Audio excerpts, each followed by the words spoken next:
Oh, absolute nightmare there. So, theme tune. What's the meeting? Good evening, one and all. I don't know what's happening. What a disaster that is, eh? Nearly as bad as what was on the football pitch last night. Sorry about that, ladies and gentlemen. But yeah, good evening and warm welcome to another edition of North Kent Summit. Yeah, it's Monday night, and we're going to discuss all things Arsenal. We're going to discuss the 3-2 defeat yesterday at Manchester United. We're going to look ahead to the game against Crate in the Champions League on Wednesday. And we got a massive game ahead at Ellen Road on Saturday against Leeds United. So, first and foremost, good evening, Mr. Brooks. How are you? I'm eating a sweet because I thought it was certain time. Yeah, I'm all right, mate. I mean, it is what it is. Very disappointing day yesterday. Everyone's got the amp. You've got to try and keep positive, but yeah, it's very disappointing. But we're still top of the league, so you've got to try and smile. But yeah, it was just crap. It was just a real doom and gloom performance, sadly.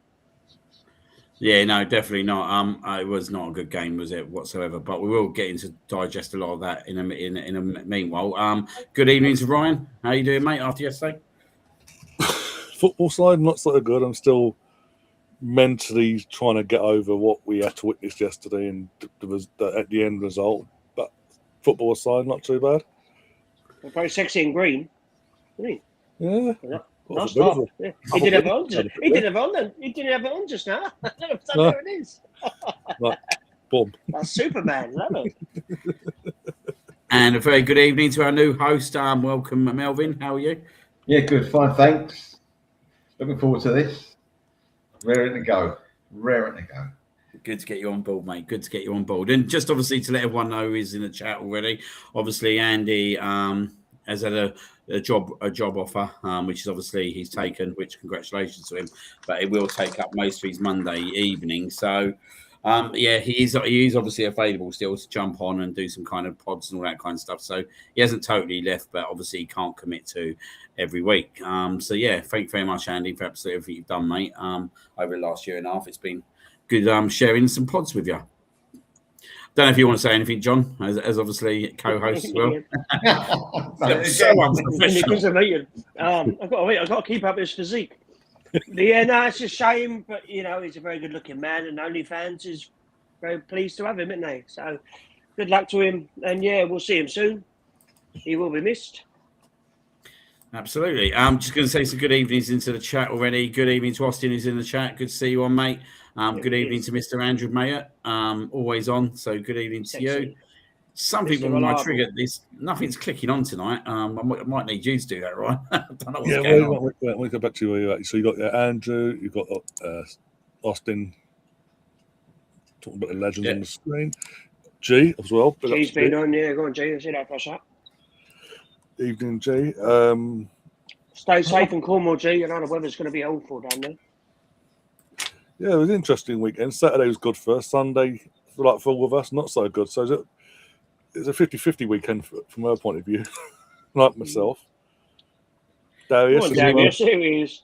Yeah, he is. Good evening, Darius. He was out yesterday. Come on. How you doing, mate? We've even got Ross got there in the chat as well. Yeah, go on, Ross. He loves it. Good evening, Ross. And even Maggie Thatcher's in the chat. Old Margaret. Good to see you, Margaret, on. Yeah, Maggie Thatcher. Andy's in the chat as well. Maggie Thatcher. And then, this last we move on. I'm currently on FIFA Smash Man United 20 to get out my system. You feel a little bit better there, Austin. Good boy.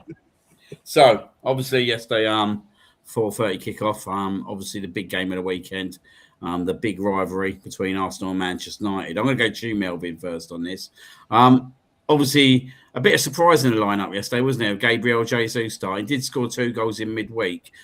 Did you expect that selection ahead of the game for Jesus starting in front of Gyökeres? I was a bit taken aback, really, because his best football, Jesus, has been in Europe. Premier League is a completely different game with him.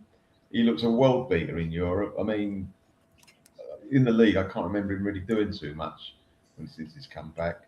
So I was a bit, not unhappy, but I thought, well, perhaps he might do it this time in the league. But you could tell from early on, he wasn't going to have one of those games. He's going to have a game there. He tries very hard, but the ball keeps bumping off his shin a few times, and he just can't quite get it together. So it's a bit of a shame, really. But he wasn't the only reason we got beat yesterday. No. I think it went through the whole team. It was at least we did it as a team, played poorly. I suppose that's good news.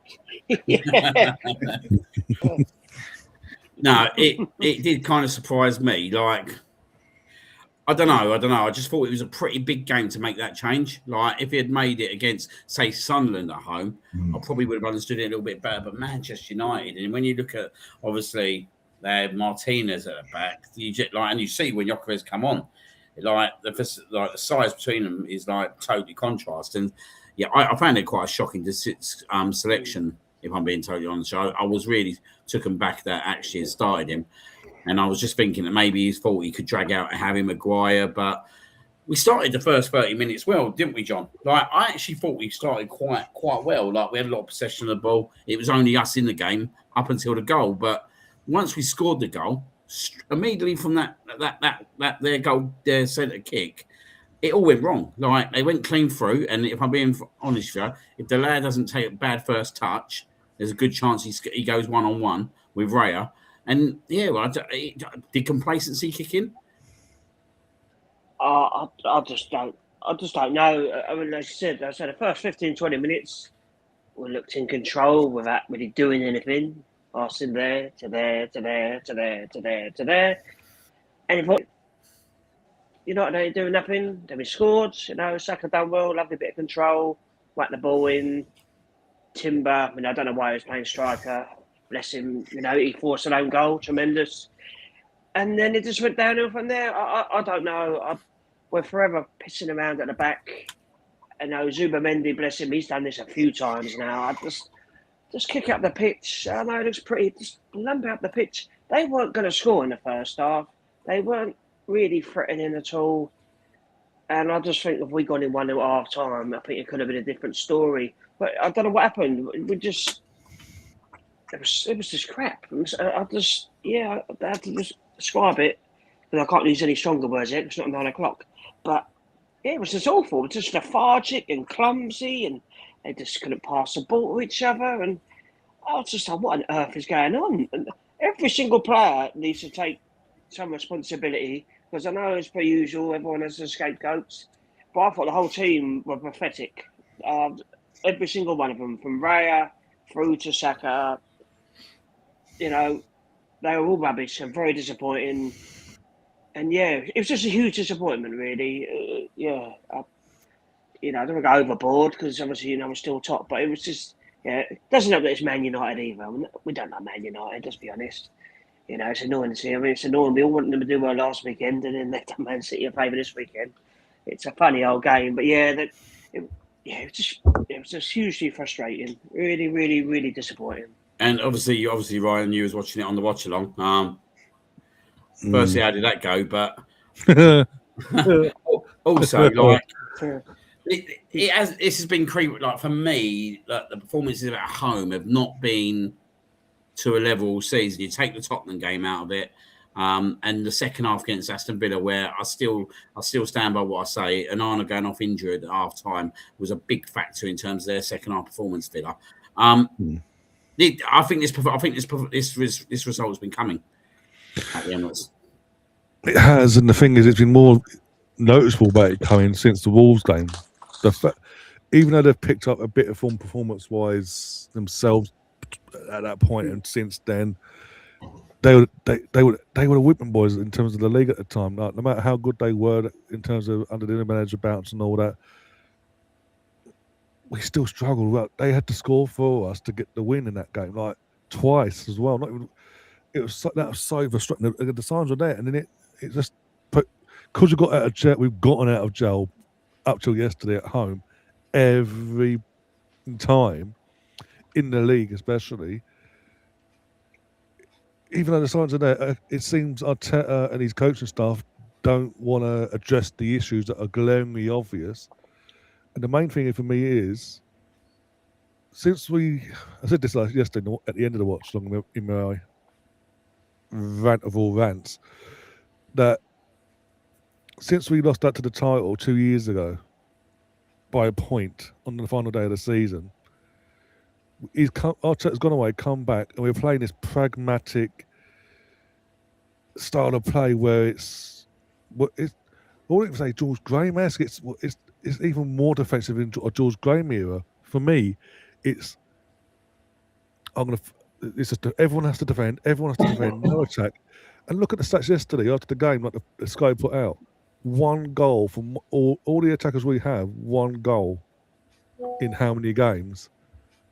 So and the thing is, all season Yorkers has been slammed by people in our own fan base, outside our fan base, the media. When you see that, like yesterday, it's not a Yorkers thing. It's not a Yorkers issue. It's an Arsenal. It's an Arteta philosophy issue where because he so wants to defend, and he was just relying on the set pieces, be it a free kick or a corner. It's taken away from the talent, and it's talent. We have got talented attackers here. They're not middle of the road attackers that he has to just cover with the set pieces and all that. We've got Sackers. We've got, as I say, we know what Victor's capable of. We've seen it, even though it's that championship, but we've seen it. Trossard, we know what he's capable of. Odegaard, since we've gone down this route, this playing style, it's no coincidence he's fallen off. But in that 6-month period, 2 years ago today, when we started that run of win, smash every team off the park, play this amazing football against any and everyone, Odegaard at his peak. And then since then, we're getting the complete opposite of Odegaard. I mean, yesterday, I screamed, get him off the pitch after we went 2-1 down because he got on the ball and he's falling off the ball. His confidence is devoid of anything really, not even just leadership, just in general. Like his creativity is non-existent because it's been restricted by, people call me overreactionary, but by the manager because he wants to control way too much still. This is how many years we've said this, 12 years ago during lockdown. He wants to control so much of the game still and these players, and it's frustrating because it's more frustrating this season because City are there for the taking in terms of walking away with this, doing what Liverpool did last year, and we're just he won't. Against the big teams, I can understand. You want to be a bit more reserved. You don't want to give too much away. You want to nick it one way or the other. But against the Wolves, Nottingham Forests of this world, you need to be, especially at home, open up, let the players attack. Why are we at home and playing like the away team? And like every team's a Bayern Munich, Barcelona, but in the Premier League. And the irony is, we've seen against Bayern Munich this season and the Atleticos, the teams in Europe, when they go to toe with us and open up, we have an open game, we blow these teams away. And that's in Europe. These are the best of the best. But for whatever reason, he reverts completely into, no, we must, no matter what, play as the away team, defend for our lives, nick a set piece. I mean, apparently yesterday he's complaining we didn't get 3 corners. I'm like, we're Arsenal. What? I keep going back to it. We have got amazing, and I emphasise the word amazing, attackers in our team. Use them to their advantage. If you let them go, don't focus on Eze not defending. Let him be free. Let him open up and go at attackers, go at defence. Let Odegaard do what he used to do. Let Saka, because once they let them two go, Saka then comes into play. Your careers, it's not hard to understand, to figure it out. And I'm getting more and more frustrated because, like you guys, I want this league top more than anyone because it's 22 years. 22 years we've had to wait for this. Off. But I'm so frustrated because we should be miles ahead by now. Let's be honest, in the last few weeks, we've had opportunities. If we took an opportunity, Should have been 11 we'll points be 11 clear. points clear as we speak. We wouldn't be sitting there complaining. We'd be going, okay, another game, let's go. Look, it's clear for everyone to see. Like, we're sitting here saying it. Everyone in the chat saying it. When you start looking at this comment, we've scored 1 scrappy goal in 270 minutes. If you discount the own goal, that's damning. Disgraceful. And it is damning. Pete, how much money we spent on that attacking? Like hundreds of millions of pounds. We can't score But a fucking goal. The problem is, isn't it? Like if everyone keeps going in like on the Ocares over the last 4 or 5 weeks, but when you start looking at the facts, Saka no goals in 13 Premier League games. I can't get my head around that. I literally can't get my head around it. This is a kid, yeah, right? That was scoring 10 to 15 goals a season before we come back off his injury. Martinelli, gone off the cliff in the Premier League. Put him in the Champions League. Put him in the Cup. He's a totally different player. Trossard, yeah, he's good for 45 to 60 minutes. But the problem with Trossard, his legs go after about 45 to 60 minutes. He has good spurts, but for me, the left wing position is an issue. But is it actually a major issue? Or is it now that we're really identifying that actually we're not allowing these forwards to play football? And you look at, I'm going to go to you, Mark Melvin, on this one, because I'm really interested in what you got to say on this one. You'd have been at you was at the North London Derby. Eze bangs in an hat-trick. That day was incredible, and you're thinking, do you know what? This is what we've been waiting for. A proper number 10 to go and take his chance. He makes one mistake at Aston Villa, and then he gets banished out of the squad for the team for 5-6 games without seeing him. And now he's gone back in, and I watched him yesterday, and I was like, his confidence is absolutely gone. Is absolutely in the gutter. He looked scared on that pitch. He looked like he didn't know what to do. And I just find it really awkward. Like you're talking 2 months ago, this is when he banged that hat-trick against Tottenham, and this is the player that we've got now. Well, Eze, it's a sad indictment of our coaches, is it, or the mentality? He's a natural footballer, Eze. You pay money to watch him. But you're right, you would definitely say, right, Eze's playing today, I'm going to watch this. I'm going to enjoy this. Has he got too much going on in his brain now from the 93 coaches we've got? Tell him what to do. No, I mean, if you've got a talent, you don't need to teach a footballer who's that talented what to do. All you say to him is, you're playing today or you're not. A player who's that good, that's all you've got to do. You don't start putting, because the second you do something not spontaneously, is that split second someone's on you. Split second of indecisiveness. No, play your game. We didn't buy a defender when we bought Eze. We bought a free-flowing forward, but we're not using him as that. That's number one. But just go back. Sorry to just go. Do you mind if I go back to what Ryan said about the way we play defensively? I saw the writing on the wall. Well, I've seen it before, but what really hurt me. You know what game hurt me the most this season? Not United yesterday. We got what we deserved, and it was poor. All right, was poor. The game, I thought that, hold on a minute, I don't think we perhaps got it when we should have had it. We were that close. Away to Sunderland, right? This is game management, I think. We were 1-0 down. We weren't going our way. We started off the second half brilliantly. We actually went 2-1 up. They were, I don't know if you agree, Ryan, they were beaten, Sunderland. They never got beat at home. All of a sudden, panic was setting in. They didn't want to go near us. We could have won that game and should have won that game 3 or 4-1. All of a sudden, we went in reverse. We said, come on, attack us. Therefore, they didn't have to worry about us attacking. We had no attack. All our attackers were in the first 30 yards from our goal. So they did get a goal. They nicked the goal. But we were asking for it. And that was bad management.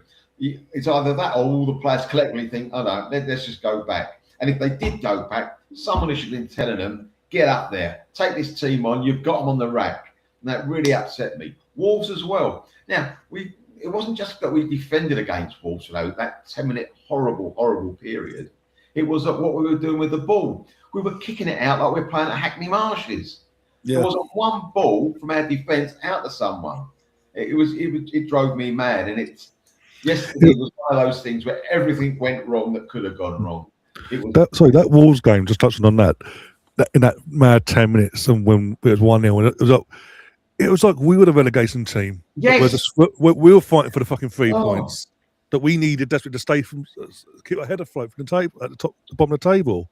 It's like somebody, like we were playing football, and someone took a pin and put it in our ball and made it like we couldn't kick it. What happened there? How can the whole team not find each other for 10 minutes? And with our backs against the wall at home to Wolves, who were absolutely useless up to that last 10 minutes of the season, not just of our game. That to me was horrible. And the Sunderland, perhaps you didn't think the same as me. The Sunderland game for me said, hold on, are we actually saying we're not good enough to beat this mob? We are so negative sometimes. We're playing a percentage game. We shouldn't play percentages. We should play the team in front of us and try and beat them 3 goals, 4 goals. So I'll tell you something now. The way it's gone with our defence, we've got to think that we've got to get 2 or 3 goals there to win a game now. I really think we never used to be like that, and that puts more pressure on us. So we've got to have a different mindset. The only good thing that might come out of yesterday's game is that the club might wake up and go, hold on a minute, we're doing something wrong.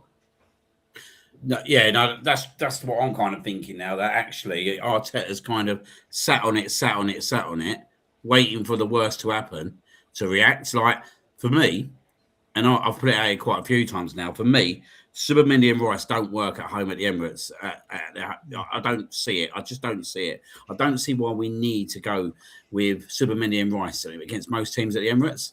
Like, if you're playing Man City, then, or your top teams, then potentially so. But I look at this team and I think you're struggling for goals, and you're struggling to create anything, and you've got Subamendi and Rice pretty much like in the same team, and it's not going to work. Like, for me, like I'll be honest with you, I wouldn't be playing Subamendi at Sunderland at home.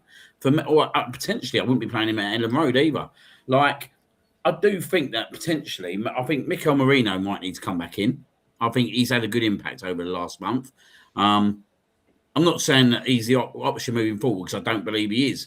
But I think we need to change something up in that midfield. And when you start looking at all the games that we've scored 3-4 goals in, it's very glaring in every single game, whether it was Aston Villa at home, whether it was Portsmouth in the Cup, whether it was Chelsea in the Cup, whether it was against who do we play? In Milan. In Milan. Yeah. Every single game, Rice and Subamendi didn't start with each other. Even Atletico. Yeah. Oh, to buy Rice and Subamendi did not start with each other. And I look at Subamendi and I look at Odegaard, right? And you've got 2 players that pretty much want to do the same thing. And I just think we're stifling our players. And I honestly think that midfield is a massive, massive problem at the moment.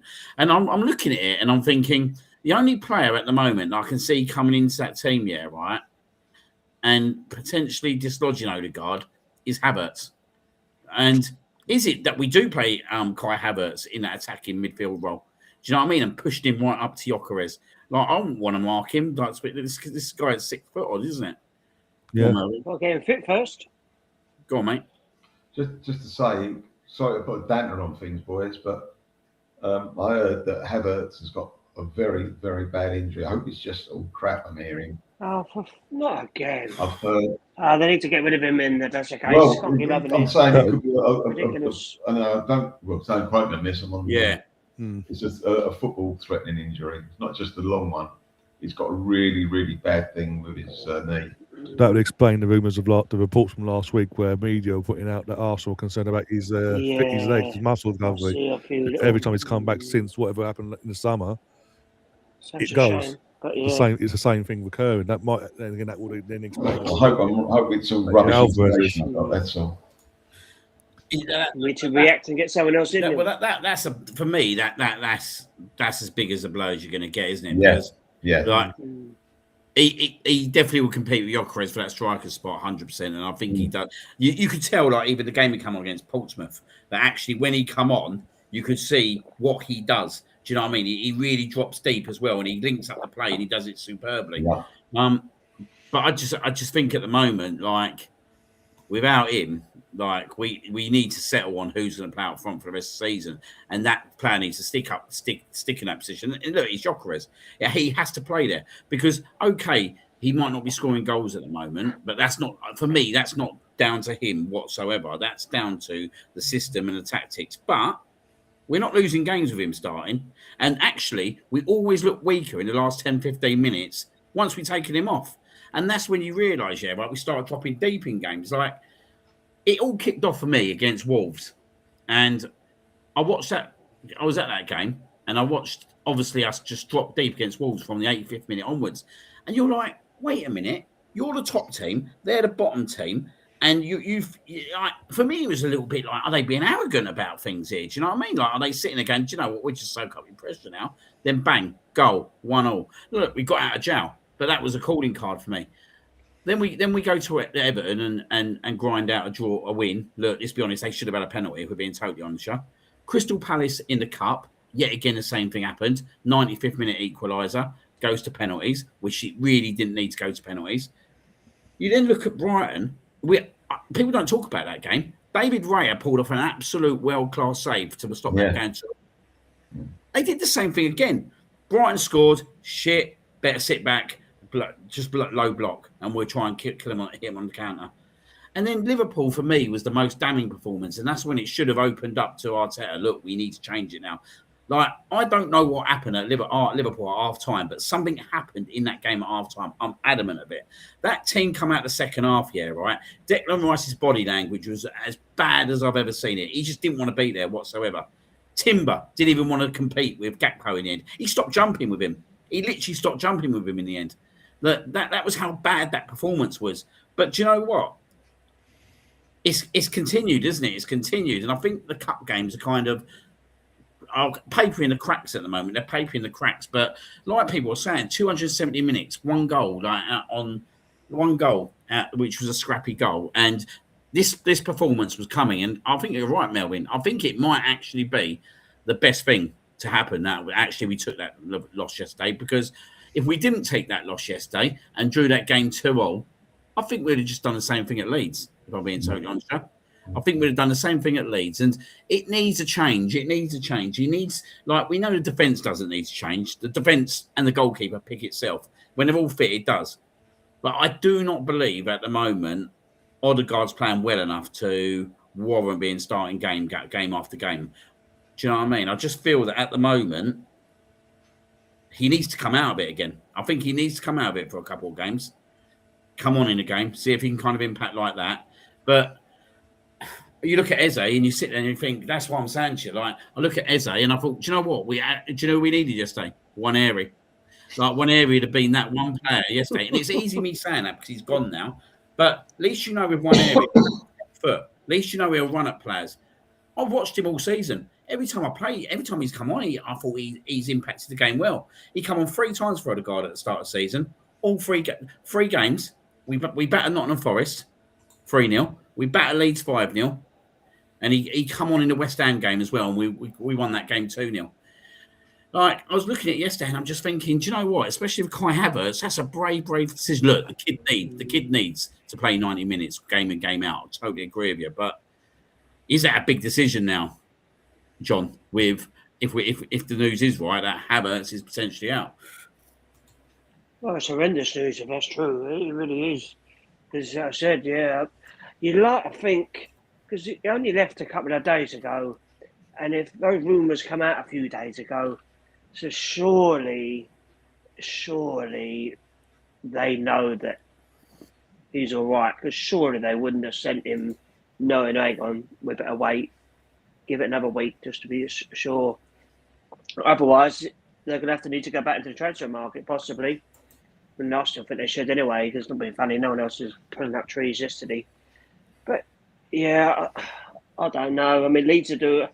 One thing I will say for the game of Saturday is that, bizarrely, I mean, Sky have actually, TNT Sports have actually done us a favour, because I'm amazed this game isn't on the telly. It's not either a lunchtime game or Ellen Road, 8 o'clock under the lights. Ooh, get at Arsenal, everyone's pissed, let's get at them.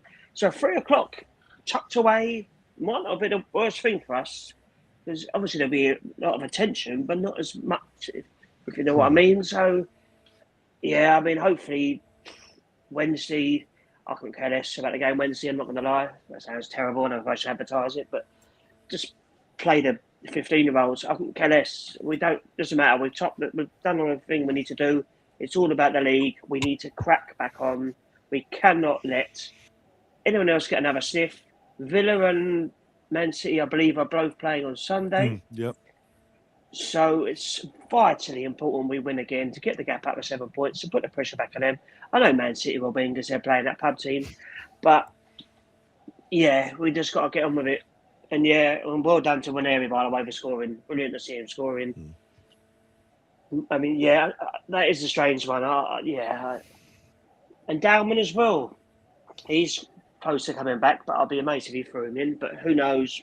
Who knows what Arteta's going to do? He's got all these players, and he doesn't seem to know what to do with them. This is an interesting one, isn't it? Like I was talking about this earlier on. Funny enough, when have you ever known a captain to be substituted so frequently? The last captain I ever remember being in this kind of mould was a Xhaka under Emery, where a Xhaka used to come off after every 55, 60 minutes, and that's what kind of turned the fans, weren't it, against Xhaka, because he kept subbing him, didn't he? And he kept coming off 55 minutes, and it doesn't sit right with me when your skipper is the first person that's getting substituted off game in, game out. Again, this season isn't the first one it's been happening. It's been happening on and off for the last few years. It's becoming more and more frequent now, and that's concerning. And I think everyone kicked off, or majority of our fan base kicked off in the summer when Tony Adams did a event thing. I think it was in Ireland or up somewhere in the UK, somewhere in the UK anyway. And he said, Mikel Arteta's got a big call to make this summer. Take the armband off Odegaard, give it to Declan Rice. Declan Rice, for us, Tony's concerned, and Tony is Mr. Arsenal. He is this is a captain who's won 4 titles in 3 different decades, etc., etc. You don't have to go too much into it with Tony Adams. He knows what a captain should be representing Arsenal, going towards winning a title. He said Odegaard represents Mikel Arteta and how he is currently. If you want to win things, you need someone who's there that will get behind the team, on and off the pitch, verbally, physically. And he just doesn't see it with Martin, where Declan, you see it. You saw it at West Ham. Look at West Ham when he was there as the captain, especially that last season.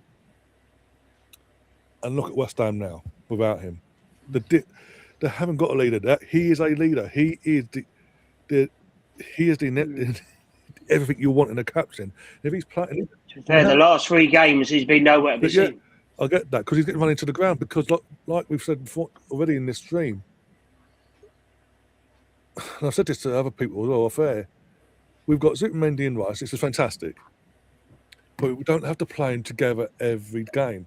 In the big games, okay, whatever, we want to do that. But against the lesser teams, home and away, pick one, other one bench, rotate. Use your common sense. Put whoever, say for example, is Rice, put him in the DM. Have Odegaard or Eze or both. You can even play both at this point in time, because obviously if Havertz's been injured, you can even put them two and go for it. But it seems they don't want to do that. But if we did that, that would be. And how many times do you see Declan get hooked off? Unless he's in, and even then he wants to play on. We saw it against, was it Atletico or Brentford in the season? I think it was Brentford's on the last time I went to. He wanted to play on, which caused obviously a knock-on effect. But we're not getting that. We're not getting the captain mentality for a team that's in the title. You do not. For a team that wants to win a title, in a title charge, or whatever you want to put it, you do not see any other club in years gone by, be it Man City, the Man City era, in the Fergie era, Mourinho's first stint, his second stint, even Ranieri with Leicester City 10 years ago to today, you didn't. And then Klopp as well, Henderson, you don't see them hocking off their captain as regularly as we do, unless they're literally on their knees and begging to come off of fitness issues. You don't see him getting hooked off. Whereas Odegaard is constantly being. He was the first one. Obviously, it was 4 subs, but he was the first to come off. 10 minutes into the second half, in a game of that magnitude, we've just gone 2-1 down. What does that tell us about not just what we're saying about him as a captain and what his leadership skills are lacking, but the person that gave him the armband, who keeps defending him to the hill as a captain, doesn't even believe he's got the leadership skills to get us out of the mess.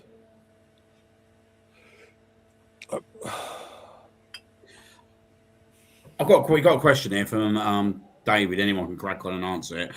What does our captain give us going forward? And I find it quite interesting. I look at yesterday's game, so a game that Gary Neville was commentating on a few years ago when we beat him, when Declan Rice got the winner. And I always remember in that game, Gary Neville said, whenever you look at Arsenal and they're going to get a winner, you need to keep Martin Odegaard on the pitch. So what's happened with that Martin Odegaard from 2-3 years ago to now? Like, is he being totally stifled? Because against Nottingham Forest away, I was watching him, and I was watching quite closely, and he was the deepest midfielder half the time. And I'm watching Arsenal counter-attacking, and I'm thinking, where the hell's Odegaard? And Odegaard's literally the last man. And I'm thinking, this is a guy, and let's be honest, Odegaard has got the ability to hit the ball. Odegaard has the ability to score from outside the box. Odegaard has the ability to do that. So why is he not doing that? I think he's become a father. I think the last year, I think it's been a real struggle for him. It's no coincidence in the time he's had the baby till now, and all the injuries he's had. He's just a completely different player. He just looks like a zombie half the time. When I'm sure he's not up, bless him, he might be up doing night feeds all the time. Who knows? But he just looks, I was going to say, he just looks, I don't know, just zoned out half the time. He just looks knackered. He looks in his frail. face. He does. It's just that stupid little beardy thing. Get rid of that as well. He just doesn't. I mean, I didn't understand the substitution of him yesterday. I don't know if there's something going on with him, but he just panicked a bit, I thought. Doing 4, I understood we needed to make changes, but to take him off straight away, I mean, as much as he's got his faults, I'd rather have him on the ball trying to go forward than Eze at the moment, and that's being rude or disrespectful. But Eze, bless him, he just looked like a fish out of water, and I do worry that this club is becoming too big for him, but that's a different conversation. I don't know, though. There's clearly something going on. You said it with Rice. I don't know if something's happened. There's been a big bust up, but you would have thought it would have come out at some point, which is ridiculous, really, when we're top of the league. But there's something that's not right.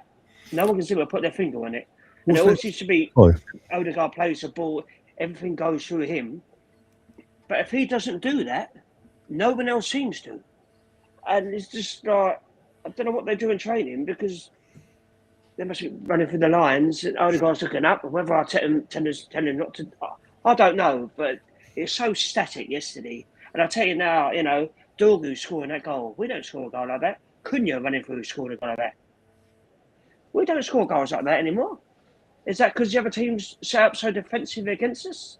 And we were so poor defensively yesterday, by the way. That was the poorest I've seen the whole back four play. I mean, Hancapié, he can't have been fit because he was horrendous. But it was really poor. But Sorry, I was going to say, wasn't it against Chelsea in the first leg at half time when they were coming out? Was it Declan or Gabriel that we saw fighting with Albert? Declan Rice, that was. Sorry, I didn't know Melvin was trying to say something, so I was sort of get out of that. No, if you're still sorry, just go back to Odegaard.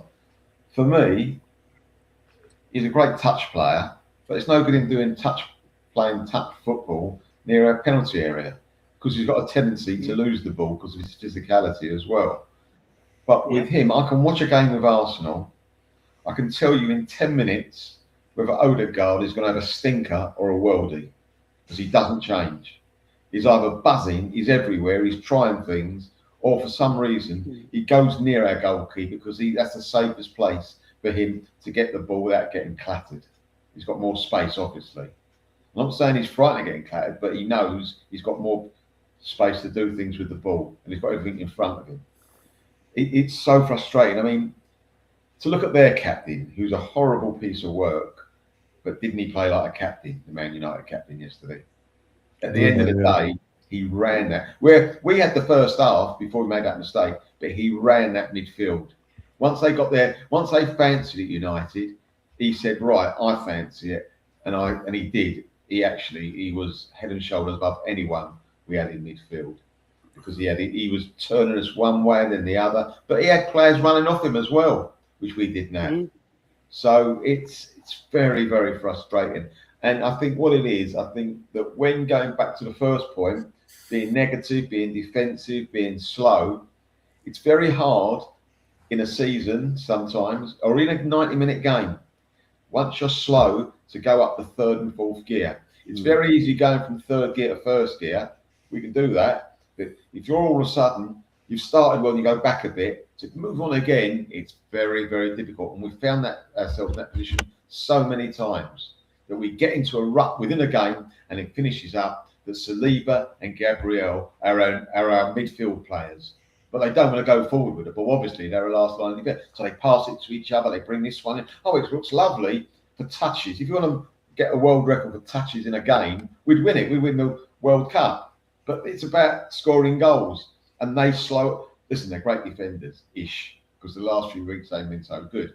But we give every team the opportunity to defend against themselves. We turn it into a practice game for the other team. Because I go, right, 10 behind the ball, move to the right, move to the left, the centre half's got it again, let's reorganise ourselves.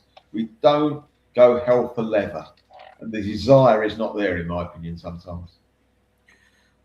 On the flip side, you've got to look at, like, whether there's going to be some positives over the next few weeks. As I said, like, I think... Let's hope so. I can't be having this show every week.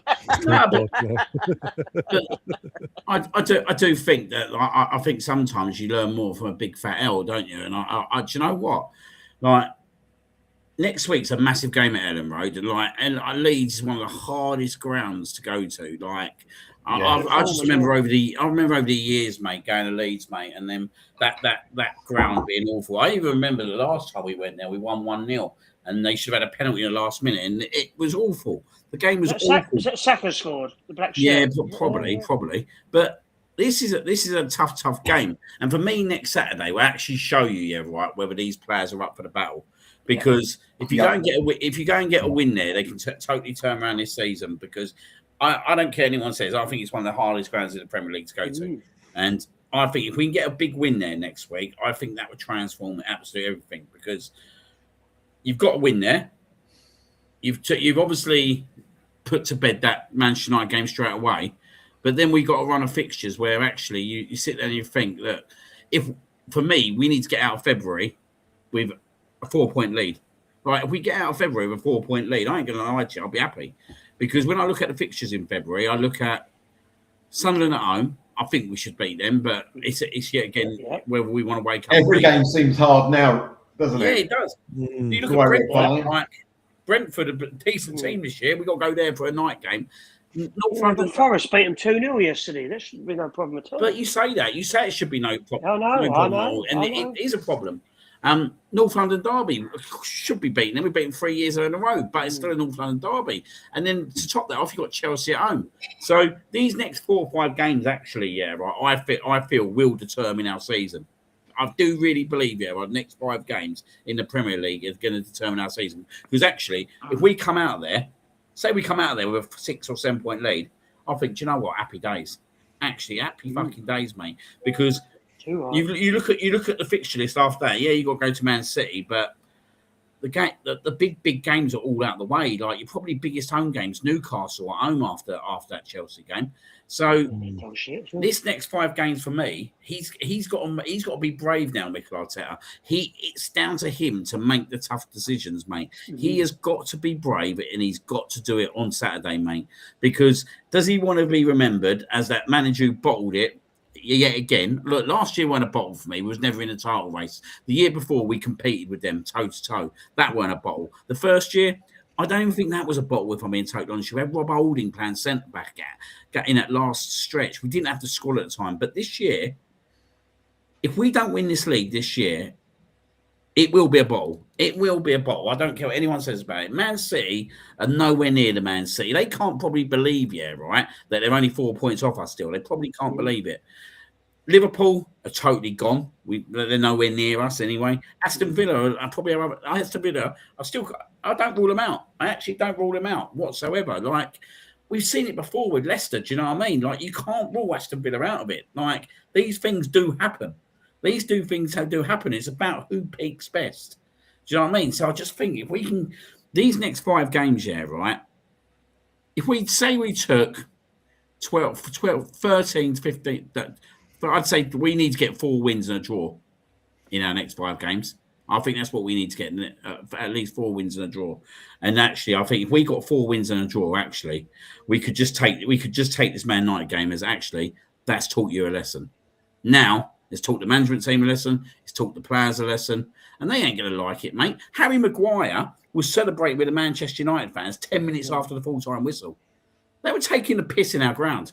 Now, Embarrassing. you either go away, don't you, and you let that happen, and you think, do you know what, I can't be asked for this, or you sit there and you think, do you know what, we're going to make the wrongs right. And for me, Mikel Arteta has got some brave decisions to do over the next 5 to 7 days. I think on Wednesday he's going to play a mismatch of a team, if I'm being totally honest. But you know what? Actually, give Eze 90 minutes on Wednesday. Give Eze 90 minutes. I'd actually even happy to see Odegaard play some of that game with Eze. In attack in the midfield, just do something different Wednesday. Just go out there, right, and let the players play Wednesday. Give them freedom Wednesday. Make them feel good about themselves. Give them a bit of confidence. Do you know what I mean? Don't let them go and win 2-0 against this team. Go and batter this fucking team on Wednesday. But do something different. Do something different with that midfield. Do you know what I mean? Make something happen. Go on.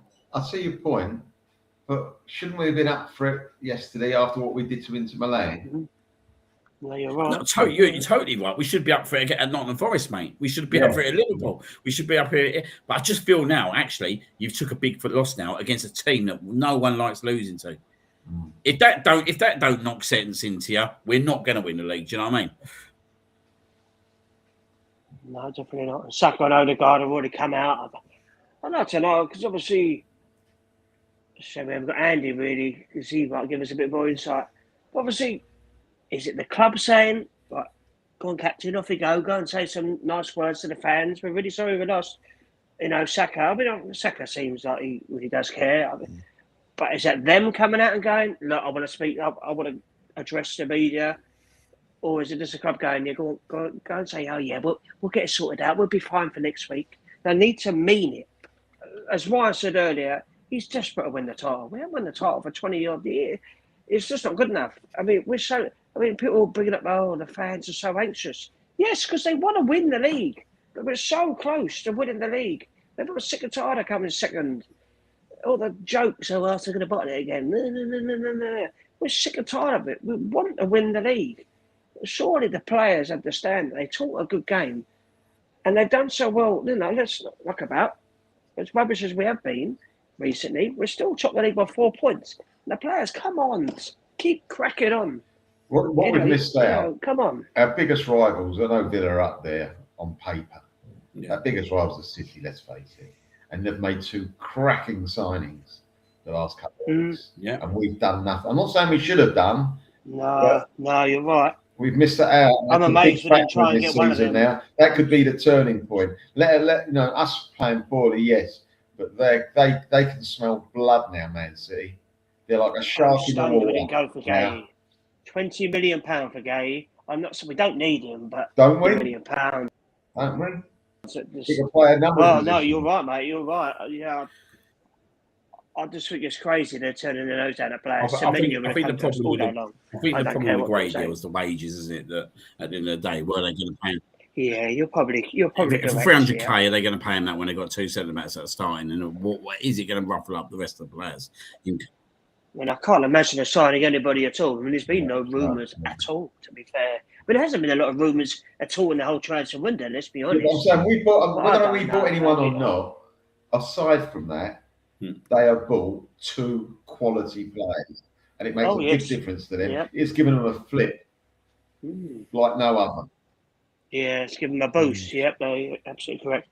Someone did say earlier, it might have been Andy, they made a comment about Mateta, and they take Mateta at Arsenal. I don't know what you guys think.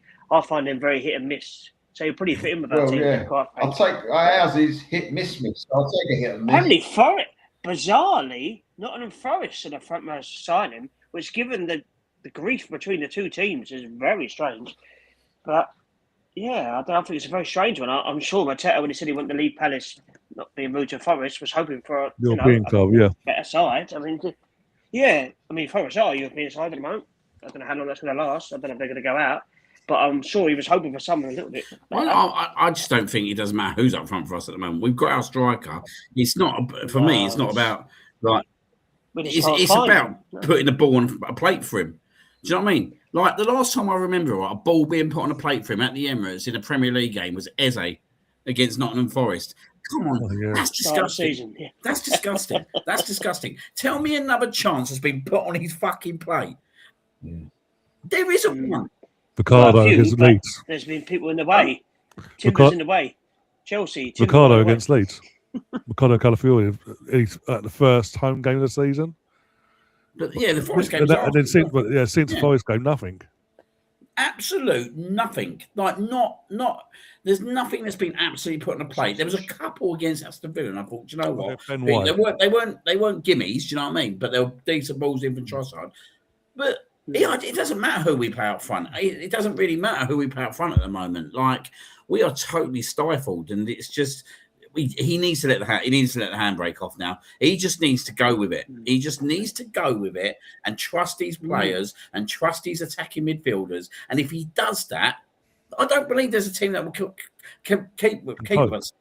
And I was speaking to someone today, and it was it doesn't matter where we got to go to Man City. When we go to Man City, we want it. When we go to Man City, we want it to be a game, right? Where actually, if we do lose the game, there's not really much. Like we lose the 3 points, but actually we're still 7 points clear of you. Do you know what I mean? Yeah. That's what we need to be looking at, is going to Man City with the best possible league we can, because actually Man City will have to come out against us, right? And then it will end up being a stupid game of football, which could suit us. But he just needs to let the handbrakes off now. Do you know what I mean? And trust these players. And that's why I just think that on Wednesday, do you know what? Just let them go out and play football Wednesday. Oh, do you know what I mean? Just say to them, look, just go and play your football Wednesday. Just go out there, enjoy yourself, get the midfielders on the ball, and let them play, and just give them a bit of confidence. Go on, Mel. You said two different things, so I would mix it. I don't want us to play a reserve team and say give it all you got, because we don't learn anything. I would actually have this. If you're going to do it, to say take the handbrake off, let's see how it goes. I would play exactly the same team we played the other day, or our best 11, and say to them, take the handbrake off and see how they do then. And if I have a question now. If it goes wrong, what happens to the players? Then you revert back to what he's been doing, Arteta.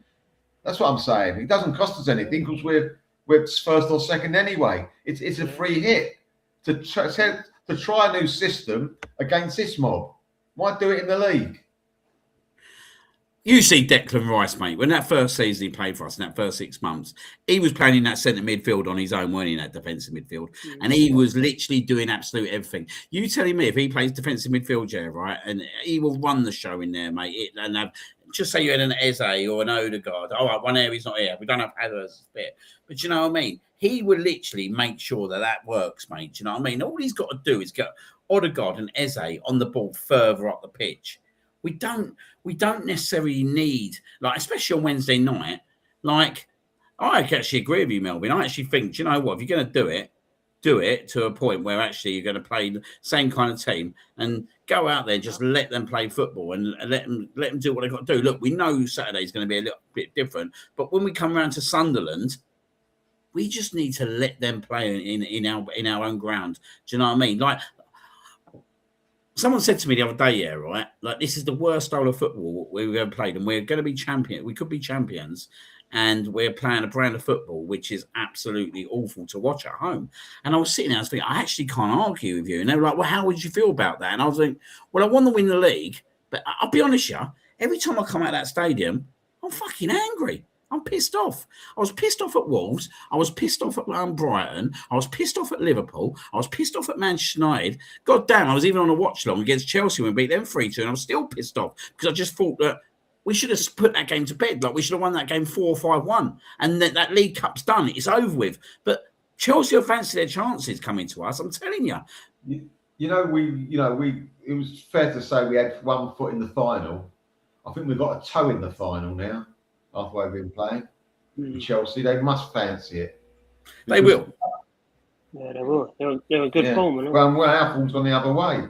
I mean, I've been enough replays or second legs when we played at home where we've done well away from home, and at home we've just lost it completely. I've had too many of those, and I hate to say it, this Chelsea one could be another one. Unless we pull our socks up very, very fast and very high, they could do us, Chelsea. Got no doubt about that at all. We've really got to improve the mindset and everything else. We've really got to improve.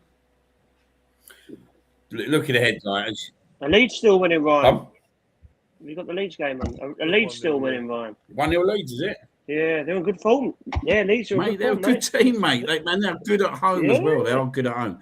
But yeah, I just think that, do you know what I mean? It'll be a big result Saturday. And I actually think we get there and get that big result. I think it could totally revert the whole season. Do you know what I mean? And we need that going into that Chelsea game, don't we, Melvin? Because, like, at the end of the day, we've got out of so many League Cup semi-finals. And look, I remember it. You definitely remember it. Like, last time we won a League Cup was 1993. Yet again, that's not acceptable for the club this big. No. Like, I remember was it Wigan we got beat at home in the semi-final at home? We've done away. We've done the job away from home. At home, I think we even scored first again, and we bottled it. They scored right at the end, didn't they? Injury time. Jason Roberts. Or last season like at Highbury, and then yes, I think it was 1-0 or 2-1. Wigan in the first leg, and then second leg we just came out. Dave Whelan comes striding along the pitch. We had like youngsters like Kerry Gilbert play, but we went. Van Persie going played, Henri played. We turned the tie around extra time. Well, it was in our hands. 5 minutes to go. Switched. We had Sol Campbell and all that as well in this game, and we just went. We're good. There you go. Right. Yeah, it wasn't a good game, was it? It was fucking awful. We went like you said, the Gilbert, weren't it? He set that goal up. I remember that. Kerry Gilbert. Yeah. But so obviously Wednesday, in terms of kind of team selection, Ryan, what would you kind of go with? Would you on the understanding maybe give some of these for first teamers more of an opportunity? Look, players like Mascara and that are going to come in. Like he's going to come in. Ben White will come in. But in terms of the midfield and attack, what's your kind of thought process? I'd start Declan, bench Zubi, because Zubi's even the SAS side, but you've got to sort of include it because he did make the mistake that led to the bloody between him and Saliba led to the equaliser. He has made the odd mistake throughout the season. I think it's bench Zubi, start Declan with a mindset of if this works, even though we're all but through, if this works and we play well, this is the midfield I'm going to go with on Saturday. Sorry. So Declan, I'd start in the DM and then have Eze and Odegaard attacking attacking midfielders ahead, just pushing ahead, and let them link up and go forward. I'd rest Saka, put Noni in, because Noni's not doing nothing wrong. I get what people are saying in the chat like today. Noni must be asked the question, what have I got to do? Because he comes on, he most of the time he's doing all right. He's doing something. He's pushing forward. He's asking questions of the defenders. Maybe that's the problem. Again, like we said earlier, Arteta's too fucking micromanaging this team now. I can say it because of past watershed.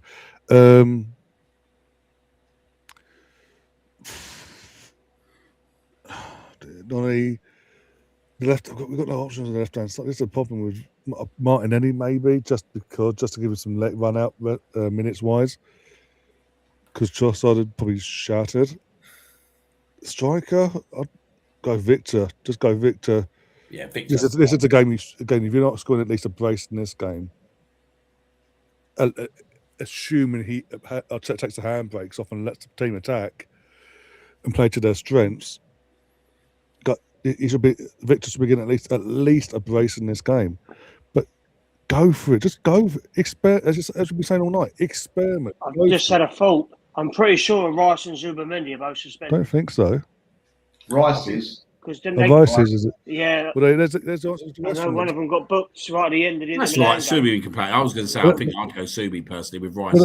There's the answer to the question then. Rice got the night off anyway. Put Zubi in, but still go with the other guy in Eze just ahead of him. Let him do the defensive stuff in midfield.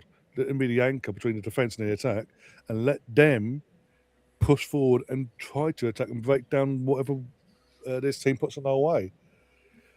Open what up. What about Odegaard's brother, Norgard? Why doesn't he get a game? No, I forgot about Norgard. Yeah, I was going to say I'd play him. That's who I'd play on Wednesday. I think he looks every time he's put the shirt on, Russ. He looks half decent. Yeah. Yeah, I don't know. Yeah. And he's been playing centre half. Yeah, I don't know why he ain't getting more minutes than what he has been, because like you say, he has played well this season when he has played. I've got no problems with him at all. Sorry. No. I do think that we will have to go probably Subi and Rice at Saturday at Leeds. I think we are going to have to go there with it. I think for me, it's more like once we get out of that game, then we kind of obviously let the shackles off a little bit. But at least, I get what you're saying. But at least use this game as an experiment with something in mind. Then, but do it. Go, let the shackles off. Let them unleash the reins. I know you got Gabriel Haynes as a fucking former defender, but let the reins. Let these players attack. We saw 2 years ago the lesser squad compared to what we've got now. When you let them just go free flowing and attack everyone, no one could stand against us. 9 times with buying Villa, and that was more fluke than anything in the end in the running. We've upgraded our squad, so if you let the reins off now, surely no one's going to come near us whatsoever. 1-1. Can we also, when Sorry, 1-1. we sort a player out here? Oh, thank you. Sorry, Marvin, go on. Just one other thing about what frustration for me is. Should we have a club rule, that Ben White is never allowed to take a throw on again? Did you see that? What's that? Because he used to remember he's a wind-up merchant with all the players in it, with the other team on the goalkeeper. He pulls the shirt, the left. He does it all that, but now he winds up the supporters. Why is he's waiting to be booked? Yeah, he's waiting to be booked. And he's got away with it a couple of times when he could have been booked. What I didn't get yesterday, though, mate. He had the ball in his hand, right? And you're like, we're losing 2-1, mate. And you're saying to him, pass the ball back, right, where that geezer is. He takes 5-10 seconds, and then he passes the ball that he should have passed 10 seconds before that. Yeah. And you're like, mate, come on. I actually thought he was bad when he came on yesterday, personally. I thought he looked. He didn't look good. Interested, in my opinion. I don't think his head's there. I'm sorry. No, I don't think his head's there. He's not the same. He was giving it, or even if he wasn't playing particularly well, which he had some great games as well. But he was like giving it to the opposition. He was winding them up. It was brilliant to see, and it was like putting the oppo on edge. He's not even doing that now. I think he definitely goes in the summer. Yeah, I think he definitely goes. We'll just quickly go to the Saturday game before we wrap up. Obviously, Leeds. It's going to be a tricky game. Obviously, they're 1-1 at the moment. I'm going to go to you first on this, John. Do you how do you go with this Saturday? Because obviously it is a tricky game, but do you kind of make changes to that midfield? Yeah, I suppose it depends what happens on Wednesday. Yeah, obviously so many people need games. Yeah, I don't know. I presume the 3 midfielders that started yesterday are going to start on Saturday. We're guessing, and then Saka will play, and then we're guessing for the other 2. No one seems to know. Trossard seems to be his go-to, but he has been quite poor the last few weeks, and it's not a criticism of him because he has been very good all season. And we don't know. I mean, I'd like to see Victor play. I mean, Victor, I think he should start. He's such a big presence. But then Jesus is quite good away from home, bizarrely. So, yeah, I honestly don't know. I think Victor has to start that game. I don't think Jesus. I'm hoping he starts Wednesday, bangs in a few. Obviously, he scored a good goal against Inter Milan. That was a great finish. And it was just strange he didn't start him yesterday. But obviously, it was tough because obviously Jesus did well. He scored 2 goals. But he just doesn't have that physical impact that Victor has. Victor would have led Martinez all over the pitch yesterday from the get-go. But yeah, I mean, there's a possibility Jesus could go out on the wing and Victor could be up front. Who knows? We just don't know. And the worrying thing, Arteta doesn't seem to know. So, yeah, I presume it could well be the same starting 6 up front. And it didn't really work, so I don't know. I honestly don't know. Leeds will sit back, though, and they'll just wait for us to come out and try and hit us on a counter-attack. So, I don't know if they will sit back, mate. I'm not really sure they I hope will. not. I think because that'll play into our hands. If they don't, hopefully they don't. But I'd rather they didn't. But I think their fans will demand they do attack. To be fair. Yeah, I think I'm not sure they will. I think they're one of them teams that might have a go. What do you think, Melvin? I think I've been to Ellen Road so many times, and they do not want to see their team defend at home. No. Only if they're 1-0 up against Man United will they Mhm. let them That's only defend the exception. goal. Yeah, Yeah. that's the only time. The Leeds crowd just want them to get forward, which will play into our hands if we're good enough. Yeah, fingers crossed. So it's, as I say, it's going to be a tough one.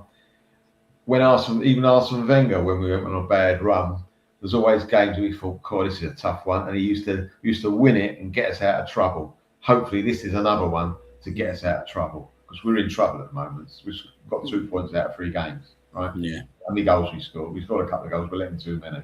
So, in my opinion, if this is the time, this is another test, isn't it? Yeah. We've had the test to increase our lead. Now we've got a big test to see if we've got the bottle to at least keep the lead we got, if not improve it. Very big test down the road. It's not for the faint-hearted, is it? As a player, if you don't want it on Saturday for the Arsenal against Leeds, don't even bother turning up. Let someone else up the shirt. Yeah. Yep. Love that. I totally agree with that. And you, Ryan? Well, I was looking at, again, going back to the yesterday's watch along, looking at it with Gaffin at the fixtures going forward for the next few weeks. And next 2 weeks, I can remember rightly, obviously this weekend and then the following weekend we play Sunderland. And both of them, we kick off with 4 City and Villa respectively, especially City for the next 2 weeks. So we need to make it need count. to make them, as I say, make them count, get the 3 points on the board this week and put the pressure back on them, knowing that they're going to their bogey team on Sunday. And I've had a message from a Man City fan saying Tottenham fans are getting older than them, going, please beat us, please beat us. Like, seriously. They're Oh, pathetic. don't start with that again. Oh no. I'm like, I'm not Yeah, surprised. they're embarrassing. They're a I disgrace. said to the person, I'm not surprised. This is a team that 2 years ago celebrated losing, even though it cost them Champions League and fucked their football club. Just saying. But yeah, and then the following week they've got the bogey ground of Anfield, so we've got to make these next 2 weeks count. No, and it's no mercy. None of this handbrake on Malarkey anymore. Like we've been saying all night, let the handbrake off. Believe in your attackers. But if you do that, that could do wonders mentally for this team then going forward. Because we cannot between now and May keep doing this. Last night showed it. That we've been seeing it and saying it over the last few weeks. But last night, because of the result, rammed it home. It should be ramming it home to Mikel now. I think one of the biggest things for me on Wednesday night, hopefully, we'll see Calafiori fit. I think actually, if we can get him back in the team Saturday, Missed him right? massively. That's the kind of species you want going there, isn't it? On Saturday, you want your Calafioris. Ideally, you want your Havertz as well, but that don't look like it's going to happen. But I totally agree. We need to go there. We're probably a physical team that want it, that want to have it. You know what I mean? And fight them for it. And it's gonna be a fight Saturday. The crowd are gonna be up for it. They expect, because it's at their home grounds. And for me, if we come out of there with a win Saturday, I'm not going to say we're going to win the Premier League, but what I'm going to say is that actually I'm very confident that it could be the turning point of our season. That's how big I rate this game on Saturday, and that's how tough I rate this game on Saturday. That actually, if you get out there with 3 points, I think the psychology that's going to have on our players will be massive. It will be massive for obviously Arteta, because it will take a lot of pressure off him, and it will be ideal going into that Chelsea game. Don't come out with a win, then I worry for the rest of the season. I ain't gonna lie, I do worry, because I just look at these players and I think that there's going to be more and more pressure on them. Look, Guardiola's not stupid. There's a reason why he's calling us the best team in the world. He's piling all the pressure on these players. When you start hearing these pundits going, "Oh, they should Lee Hendry should win the triple." He ain't coming out of Arsenal. He ain't coming out of our fans are scared to even mention about winning the Premier League at the moment. But the amount of pressure that it will build on these players will just build more and more if they go and lose at Ellen Road, because then the bottle tag's going to kick off even more. Yeah, go on, mate. It's not the bottle tag, fair enough. But what is the difference, I think, between this season and other seasons? I'd rather go down fighting. If we play decent football, attacking football, and we get beat, fine, unhandle it. If we did play defensive football, not go for it and get beat, no. Not good enough. Not good enough at all. A season or two ago, Saliba had a bad mistake and gave away a goal. but we were playing attacking football then, on the front foot then. And the crowd, as that ball went in the net, they were cheering like we'd scored a goal. So they knew we had every chance getting back into a game, and we were going to give them a bit of football to watch.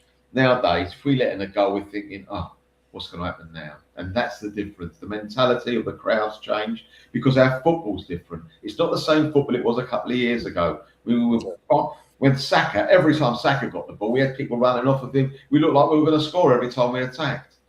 Yeah. It's not the same now, I'm afraid. I think old Martinelli's got a couple of goals there, though, isn't he, in the past? So Yeah. maybe he got a couple. He got a brace there, didn't he? A few years ago. Yeah, I did think that. we Yeah. won 4-0, didn't we? 4-0. I think they had, to be fair, I think that day, it was near Christmas, weren't it? They were very depleted. Yeah, it was over the COVID. The first season Yeah. back to COVID, and they had the COVID outbreak, and 15 and 16 years on the bench and all that. Yeah. So do the last part of the evening, do the old score predictions as we always do. Look at the Champions League game first. I'm going to go 4-0 on Wednesday. John? I'll go 5-0. Ryan? Oh, come on. Yeah, come on. Well, you wanted to predict 10-0 before. It's like Sheffield United. Wasn't aware. Yeah, I'd say 5-0. If it's serious, we'd win 5-0. I'm going to go 4-1. I think they're going to get a goal the other team. Well, as long as we yeah, does a win, who cares? Catherine's gone for a 6-0, and obviously on Saturday, I'm gonna go 2. I'm gonna have to be positive. I'm gonna go 2-1 Arsenal. Boy, I'll go 2-0. Right. 3-1. Nil. I'm going to go 2-0 as well. I fancy it. I think if we're going to come good, we'll come very good and not letting it go. There we are. 2-0. Good stuff. Good stuff. And obviously, thank you very much, guys. Obviously for coming on tonight. Thanks for coming on, Melvin, as well at late notice for your first show, mate. Lovely debut. I thought I'd enjoy it, and I did. Thank you. Thanks very much. Definitely. I do feel a little bit better now. I've kind of got it off my chest a little bit more. It's therapy, isn't it? It's a bit of therapy. It is therapy. Yeah. I'll tell you what I did. I had an hour's run this evening after work. You know, it's like felt so much better after it.